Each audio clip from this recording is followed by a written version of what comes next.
What's up guys, and welcome to FPL Today. I'm the man in the know, J&O, and welcome to the Captaincy Armband for Game Week 31, where I take a look at the captaincy candidates for Game Week 31, try and figure out who's got the easiest opposition, who is most likely to score you guys those FPL points to improve your rank in the Fantasy Premier League. But before we get into the video, you know what time it is. Down in the description down below, there are two links for you to vote for me in the Football Blogging Awards. You can either click to go to their website where you can vote for me in the Best Fantasy Football Creator category, or you can click the Twitter link that will post your vote on Twitter for you automatically. So check those out in the links in the description, and let's get on with the video. So we start off again by looking at blank Game Week 31, and to me the two fixtures that really appeal to me personally are the Bournemouth versus Newcastle game, because it's Bournemouth at the Vitality Stadium against Newcastle. They are quite good at home and they have Callum Wilson back, which I think does a lot for their attacking threat. And then you also have the Fulham versus Liverpool game, because it is Fulham. Now, Fulham have literally been the whipping boys recently, and every team that's come up against them, Leicester last game week, get some decent attacking returns with some of their attacking players. And of course, Liverpool are a very good attacking side. Actually, the worst defensive teams in this blank game week are Fulham, West Ham and Huddersfield in the last 4 game weeks. So West Ham and Huddersfield play each other, so there could be goals for both sides there. There could be clean sheet there because Huddersfield are very poor at attacking as well. But for me, the real form attacking options are in the Liverpool side and the Bournemouth side. Although, when I say form, there is one man quite expensive in the Fantasy Premier League game who isn't in form, at least as far as scoring us FPL points. You could suppose look at the Chelsea-Everton game and the Leicester-Burnley game as well. You do have Jamie Vardy for Leicester, who has been in good form. You do have Chelsea, who are capable of getting good points. You've got Hazard and of course Higuain, although he has got an illness and isn't travelling for the Europa League. So there's a bit of doubt around that Chelsea side, which is why I would personally avoid them. And Leicester are away to Burnley and they haven't looked too bad defensively. So for me, it's mainly that Bournemouth fixture and that Liverpool against Fulham away fixture that really appeal to me as captaincy armband options. So what we're going to do is we're going to compare the two most popular captaincy armband options for Liverpool, and they are of course Salah and Mane. Salah the most expensive player in the game at 13.4 million, and Mane probably the in-form option at Liverpool right now, having had some good game weeks recently and getting his owners a lot of Fantasy Premier League points. And what you can see on the screen there is we've got their last 4 game weeks to compare, but we've also got their last 4 away game weeks to compare as well. And as you can see, when it comes to actual last 4 game weeks, Mane absolutely destroys Salah for points, 33 points to 19. Also, he's returned twice in the last 4 games, whereas Salah's only returned once in the last 4 games, and it's 4 goals for Mane to 1 assist from Salah. Also, bonus points wise, Mane is winning, as well as expected goals, expected assists and expected goal involvement, all in favour of Sadio Mane. The only things that are actually in Salah's favour are shots on goal 12 to 9 and shots on target 5 to 4. And then you have to go to chance creation to get another stat in Salah's favour, 4 chances created to 3.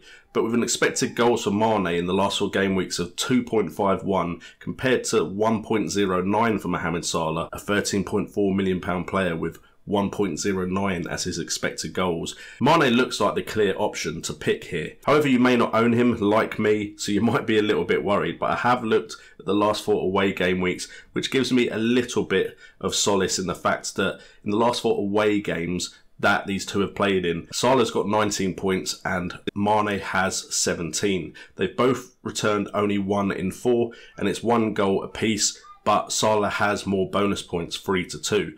And in the underlying stats, Salah actually wins in away games as well. Expected goals for Mohamed Salah at 2.18. Expected goals from Mane in away games is 0.69. Now, expected assists is in Mane's favour, 0.02 to 0.26. However, expected goal involvement goes in Salah's favour as well, 2.44 to 1.41. Penalty area touches also in Salah's favour, 33 to 15, and shots 10 to 3 in Salah's favour, as well as shots inside 7 to 3 in Salah's favour, and on target 6 to 2. Big chances just in Salah's favour, 3 to 2, and chances created in Salah's favour is 4 to 2, with no big chances created by either in any of the stats that I'm looking at. So, with it being against Fulham and away, I'm hopeful Salah will do something as an owner of Salah.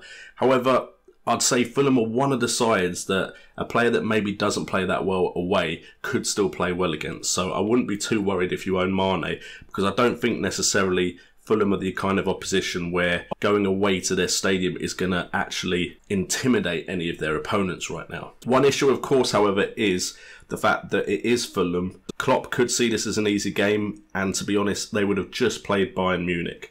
So who knows exactly who will play. I'm hopeful as they're chasing the Premier League title that all the big hitters will play, but something could of course change there. So for me, out of these two options, I would probably lean towards Mane, just on gut feeling right now. Having watched Salah recently in games, Mane just feels like he's more likely to score. But I would say it's probably a coin toss in this one because of the opposition. However, what I would say is if you have just one of these, they should be your captain, unless you really are looking for a differential. If you own both, then again it's a coin toss. But if you are looking for a differential, we do compare Callum Wilson and Jamie Vardy. To be honest, to me, those are the two viable captaincy armband options for Game Week 31 if you're looking past Liverpool. I'm not sure why you would, but we are just doing this so you guys are fully aware of the stats and your options. Callum Wilson at 6.3 million and Jamie Vardy at 8.9. These are the guys that I would favour to play up front. I know a lot of people will have Higuain, but he's recovering from an illness at the moment, and to me, he hasn't looked that good compared to these two. We are going to compare Callum Wilson's last 4 home games versus Jamie Vardy's last 4 away games, purely because Jamie Vardy is playing Burnley away, Callum Wilson is playing Newcastle at home. And those stats put Callum Wilson in favour with 29 points to 18, 3 returns out of 4 to Vardy's 2 out of 4. Callum Wilson scored 3 goals and 1 assist, and Vardy has got 2 goals and 1 assist, with 6 bonus points for Callum Wilson and only 2 for Jamie Vardy. However, the underlying stats kind of lean towards Jamie Vardy. Expected goals 2.07 to 0.66. And also expected goal involvement 1.04 to Vardy's 2.20 puts Callum Wilson at a disadvantage as far as expected goals and goal involvement goes. Penalty area touches, Wilson has more, but when we get to shots inside and on target, they both actually haven't had that many, which kind of shows how clinical they've been and the kind of chances they are getting. They are shooting when they think they can score by the looks of it.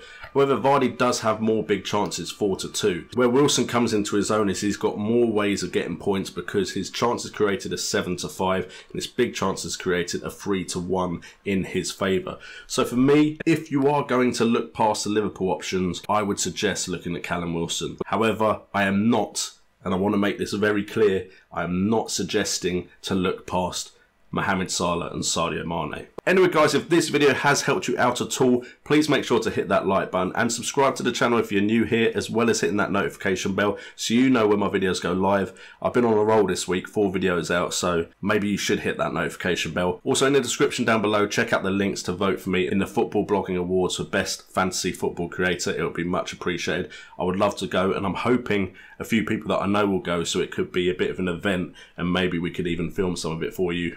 Maybe even do some content, who knows. And with all that being said, I've been JNO, and this has been FPL Today, and remember, it's all about the game.